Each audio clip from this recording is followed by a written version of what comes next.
NCIS, Tony and Ziva, S1XE7, Jonah Markham's vague motives expose the spin-off's narrative weaknesses. Analysis. How the ambiguous motives of Jonah Markham emphasize Tony and Ziva's shortcomings in NCIS. Warning, spoilers. NCIS, Tony and Ziva Season 1 Episode 7, Dark Mirror, which aired on Paramount Plus on October 2, 2025, is the subject of this review. The episode's Parisian espionage and TV romance tease aim high but highlight the spin-off's flaws, so if you haven't seen it yet, catch up. The 45-minute episode, which was written by Frank Cardea and directed by Norberto Barba, delves deeply into the antagonists Jonah Markham, Julian Ovenden, and Martine Arenau, Nassima Benchiku.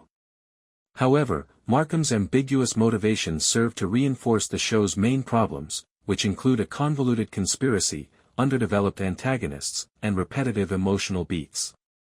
According to Screen Rant, Collider, and Primetimer evaluations, Episode 7's shortcomings make it more difficult to invest in the series, which now has an 88% Rotten Tomatoes score.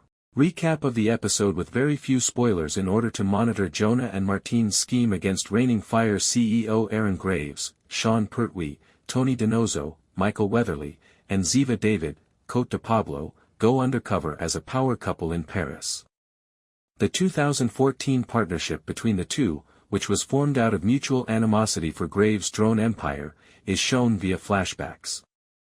Tony and Ziva manage co-parenting Tali, Isla Gie, and their developing romance as ally Boris, Maximilian Osinski, decodes a chip that exposes Jonah's lies. As the episode comes to a close, Ziva confronts Martine and uses Jonah's deception to sever their relationship. Markham's imprecise intentions. The fundamental issue: the season's puppet master is Jonah Markham, the renegade former Interpol Secretary-General, who frames Tony and Ziva, targets their family, and plans hacking starting in Episode 1. The reveal of his past in Episode 7, however, which includes a brilliant brother, hacker who was killed in 2008 and a purported family loss in the Balkans as a result of Graves' deniable ops, feels clumsy and exploitative. Jonah's story is shown to be sugar-coated exaggeration, whereas Martine's trauma, watching a 2012 Syrian drone strike on refugees, lands with unfiltered emotion. The brother tale was made up to connect with Martine and support his eventual goal, which was to use hacker Dayon Lazar, Velober topic, to take over Reigning Fire's firewall in order to control drones worldwide, even if the family deaths actually occurred. This ambiguity, Jonah's foggy facts and his transition from retaliation to power grab, muddies rather than clarifies his motivation. Despite having a lot of screen time, Markham is portrayed as a shallow villain in Episode 7, which doesn't give convincing information about what drives Markham, as Screen Rant perfectly captures. Primetimer reiterates that his claim seems staged and lacks the detail necessary to pique our interest in his controlled chaos plan.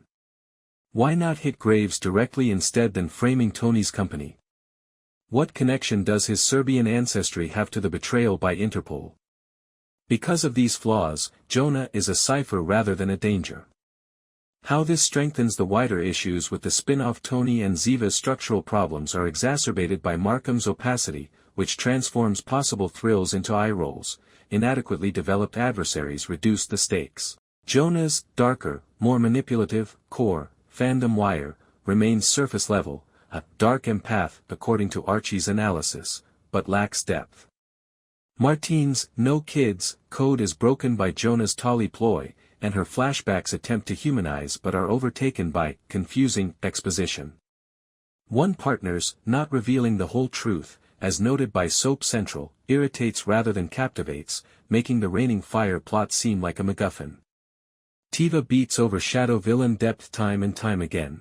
The romance between Tony and Ziva stalls as Jonah simmers hazily. The tension from Episode 4 is repeated in a rain-soaked near-kiss and a spectacular dance with no resolution.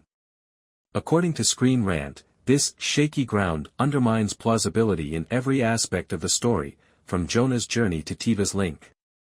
The spin-off substitutes rum espionage for the procedural punch of NCIS, but ambiguous enemies like Jonah make the framing story, drone attacks, stolen millions, seem undeserved. Innovation over nostalgia. Fans enjoy Ziva's NCIS Season 11 death and Gibbs teases, while newcomers are overwhelmed by the details. The threat was built up by CinemaBlend's earlier summary of Jonah's prison reveal, Episode 5, but it is undermined by Episode 7's ambiguity, no heartbreaking death reward, just more deception. The show's identity dilemma is further cemented by its reliance on TV lore, enjoyable for ardent viewers, forgettable for others. Potential glimmers in the mist. To be fair, the images in Episode 7, Parisian chases, and Martine's fracture, Ziva's encounter raise serious questions and suggest a turn that could escalate the action. According to Fandom Wire, Jonah's arrogance, Ovenden's strong suit, teases the threat of a slow burn to eruption. But these seem like band-aid solutions without elaborating on Markham.